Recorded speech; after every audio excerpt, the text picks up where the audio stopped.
ആരാധ്യരായ ഭൂമനസ്സുകൾക്ക് നന്ദി.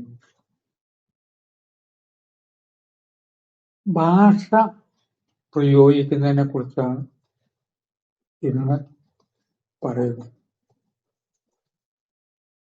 നമ്മളെല്ലാവരും മറ്റുള്ളവരെ വിലയിരുത്തുന്നു അവരേത് ഭാഷയിൽ സംസാരിച്ചു എന്ന് നോക്കിയാണ്. ആര്യ എക്സ് എന്ന വ്യക്തി നല്ല വ്യക്തി, വൈ ചീത്ത വ്യക്തി. എന്താ കാരണം? ഈ ഭാഷയ്ക്ക് പലപ്പോഴും മാറ്റം വരും. ചിലര് വർത്താനം കേട്ടാൽ എന്റെ അറിവിൽ എനിക്കൊരു 30 വയസ്സ് പ്രായമുള്ളപ്പോ 70-കാരിയായിട്ടുള്ള ഒരു സ്ത്രീ, മക്കളില്ല, ഭർത്താവ് മരിച്ചു. ആ ഭർത്താവ് മരിച്ചപ്പോ എന്റെയും ഭാര്യയുടെയും മാതൃസ്ഥാനത്ത് തന്നെയാണ് അവര്, പ്രായം കൊണ്ടും രൂപം കൊണ്ടും ഒക്കെ.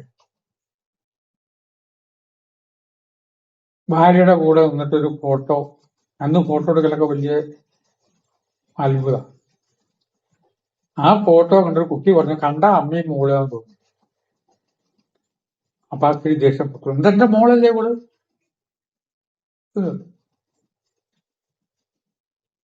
അങ്ങനെ ഇരിക്കെ അവര് പറഞ്ഞു, അല്ല ഇനിയുള്ള കാലം ഞങ്ങളുടെ കൂടെ ജീവിക്കാൻ പറ്റുമോ എന്നുള്ള അർത്ഥത്തിൽ ചില നീക്കങ്ങൾ ഉണ്ടായി. അവര് പറഞ്ഞിട്ടില്ല, വേറെ പലരുമാണ് പറഞ്ഞത്. അപ്പൊ ഞാൻ പറഞ്ഞു, അത് വേണ്ട. ഏറ്റവും അടുത്ത ബന്ധമല്ലല്ലോ, കുറച്ച് അകന്ന ബന്ധമാണ്. ഏറ്റവും അടുത്ത ബന്ധുക്കളായിട്ട് എപ്പോഴും ഇപ്പൊ അങ്ങോട്ടും ഇങ്ങോട്ടും കലഹങ്ങളുണ്ടെങ്കിൽ ശരി, ആ ബന്ധുക്കൾ താമസിക്കുന്നത് കേരളത്തിലല്ല, പുറത്താണ്. അവിടെ തന്നെയാണ് നല്ലത് ഞാൻ ഉപദേശിക്കും. അതിന്റെ കാരണം, ഒരു പ്രായം കഴിയുമ്പോ ചിലവർക്ക് ചില പ്രശ്നങ്ങൾ വരും. ഒരു വീട്ടിൽ കയറി ചെല്ലണം, എന്തോ ഒരു മഴയാണ്, നല്ല മഴയാണ്. അപ്പൊ ഈ വ്യക്തികളുടെ മറുപടി എന്താവുന്നത്, മഴക്കാലത്ത് പിന്നെ മഴ ഉണ്ടാകും. നമ്മൾ വലിയൊരു കാര്യമായിട്ട് മഴക്കാലത്തെ നോക്കിയിട്ട് എന്തോ ഒരു മഴ, മഴക്കാലത്ത് മഴയില്ലായിരിക്കും. ദേഷ്യപ്പെട്ട രീതിയിലും മറുപടി. അതാണോ ഈ പറഞ്ഞതിന്റെ അർത്ഥം? ഇത് മുട്ടുവേദന ഇപ്പൊ കുറച്ച് കൂടുതലുണ്ട്. മുട്ടുവേദന ഇല്ലായിരിക്കോ? പൈസ എത്രയായിരുന്ന വിചാരം? എന്തും മുട്ട ഒരേമാതിരി ഇരിക്കോ? ഇവിടെ തുടങ്ങും ദേഷ്യപ്പെടൽ. എന്ത് പറഞ്ഞാലും നെഗറ്റീവ് പറയുന്ന ഒരു സ്വഭാവം ഞാനീ പറഞ്ഞ കഥാപാത്രത്തിനുണ്ടായിരുന്നു. ഒരു സമാധാനവും തരില്ല, വെറുതെ അങ്ങോട്ട് ദേഷ്യപ്പെടും. മിണ്ടാതിരുന്നാൽ ദേഷ്യപ്പെടും, മിണ്ടിയാൽ ദേഷ്യപ്പെടും. ഇങ്ങനെ ദേഷ്യപ്പെടുക വെച്ചാൽ ആരെന്ത് പറഞ്ഞാലും നമുക്ക് ദേഷ്യപ്പെടാറ്. ഒരാളൊരു മാറ്റർ പറയില്ലേ, ആ മാറ്റർ കേട്ട ഉടനെ ദേഷ്യപ്പെടുക. എന്റെ തന്നെ അറിവിൽ വളരെ ചെറുപ്പത്തിൽ നല്ല ശീലമുള്ള പല സ്ത്രീകളും 60 കഴിയുമ്പോഴേക്കും വായനക്ക് കുറച്ച് മോശമാകും. കഴുത്തിന് വേദന പറയുമ്പോ കഴുത്തിന് വേദനയില്ലായിരിക്കും, കഴുത്തൊന്നും ഇങ്ങനെ നിൽക്കുന്ന വിചാരം. അനവധി കാലം ഇവിടെ ജീവിച്ചോളാം ആരെങ്കിലും ഗ്യാരണ്ടി കൊടുത്തിട്ടുണ്ടോ? ഇതൊന്നും ഇവിടെ പറയേണ്ട കാര്യമില്ല, ഒന്നും മിണ്ടേണ്ട കാര്യമില്ല. പല വ്യക്തികളും പറയുമ്പോ എതിരായിട്ട് ഒരു കമന്റും അവർ ആഗ്രഹിക്കുന്നില്ല. ഇന്നലെ സെക്കൻഡ് ഷോന് പോയോണ്ടാണ് ഈ അബദ്ധം പറ്റിയത്. വേണ്ടായിരുന്നു. ചോദ്യം ഉത്തരൊക്കെ അയാൾ പറഞ്ഞു. നിങ്ങളില്ലാതെ സെക്കൻഡ് ഷോന് പോകും. ഇപ്പോഴത്തെ സെക്കൻഡ് ഷോ വരുമ്പോഴേക്ക് നേരത്തെയാവും, രാത്രി 1 മണിക്കൊക്കെ കിടന്ന് അങ്ങനെ ഉണ്ടാവില്ലേ? നിങ്ങൾക്കിപ്പോ ക്യാൻസർ വരെ വരും. ഇതൊന്നും ഇവിടെ പറയേണ്ട ആവശ്യമില്ല. ജനാധിപത്യമാണ്. പുതിയ മാധ്യമങ്ങൾ വന്നു. ആർക്കും ആരെക്കുറിച്ചും എന്തും പറയാം, എന്തും അങ്ങോട്ട് പറയാം. മാറുമായിരിക്കും. ഈ രീതിയിൽ പോയാൽ ശരിയാവുകയില്ല. ഒരു ഭാഗത്തും മിണ്ടാതെ ജീവിക്കുന്ന ഒരാളുടെ പേര് എടുത്ത് പറഞ്ഞിട്ട് അയാളുടെ ഫോട്ടോയും കാണിച്ചിട്ട് ഞാൻ അങ്ങോട്ട് അരമണിക്കൂർ ചീത്ത പറഞ്ഞു. അയാൾക്കൊരു തെറ്റും ചെയ്തിട്ടില്ല, സമൂഹത്തിനൊരു തെറ്റും ചെയ്തിട്ടില്ല. അയാളുടെ ഫോട്ടോ വരെ കാണിച്ചിട്ട് അയാളെ കുറെ അങ്ങോട്ട് ചീത്ത പറയുക. എന്തു മര്യാദ? ആ ചീത്ത കേട്ടാൽ അയാൾ എന്ത് ചെയ്തു? ക്യാമറ മുമ്പിലേക്ക് വന്നു. ഞാൻ ക്യാമറ മുമ്പിലേക്ക് വരില്ല എന്ന് വിചാരിച്ചാണ്, പക്ഷെ എന്നെ വരുത്തിയിരിക്കുകയാണ്.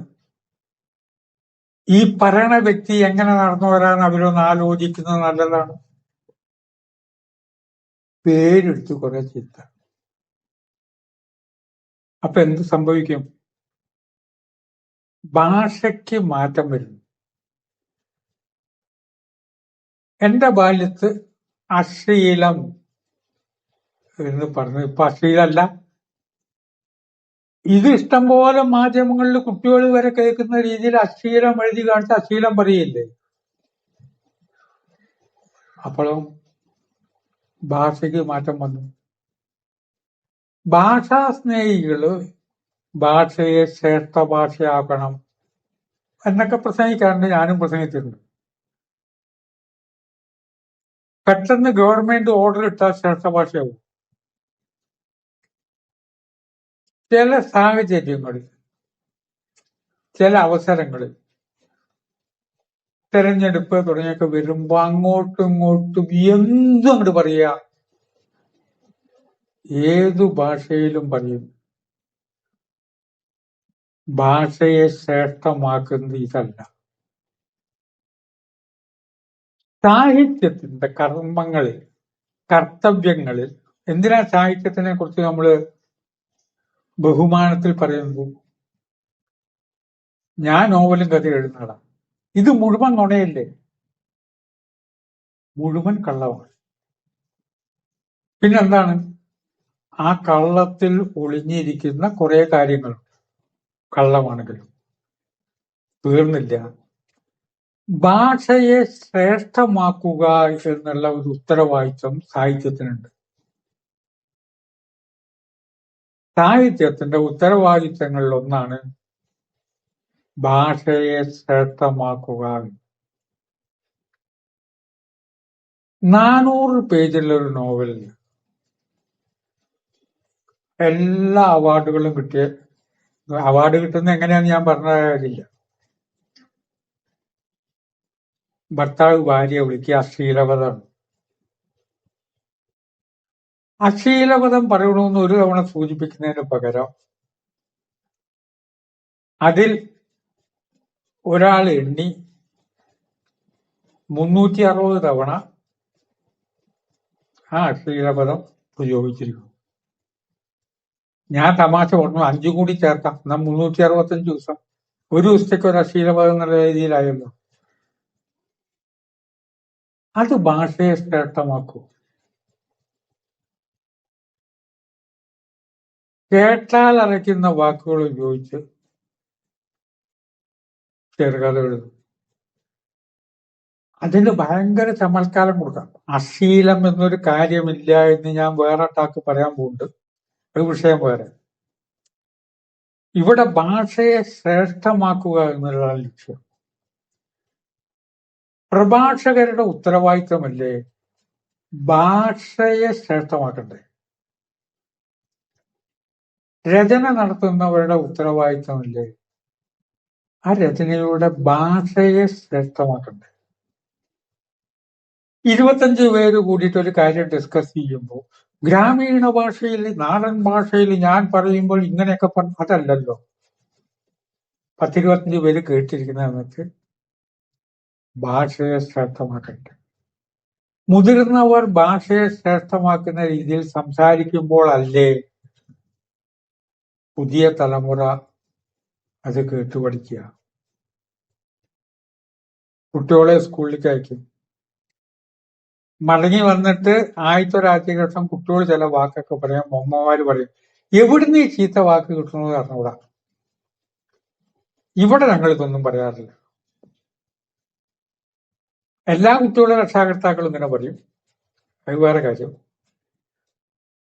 പക്ഷെ വീട്ടിൽ സംസാരിക്കുന്ന ഭാഷ, ഒരു തെറ്റിദ്ധാരണയുണ്ട്, 2 പെഗ് അടിച്ചാൽ എന്താനാവശ്യവും പറയാം. കുടിച്ചിട്ട് പറയുന്നതാണ്, കുടിക്കാത്തവ പറയില്ല.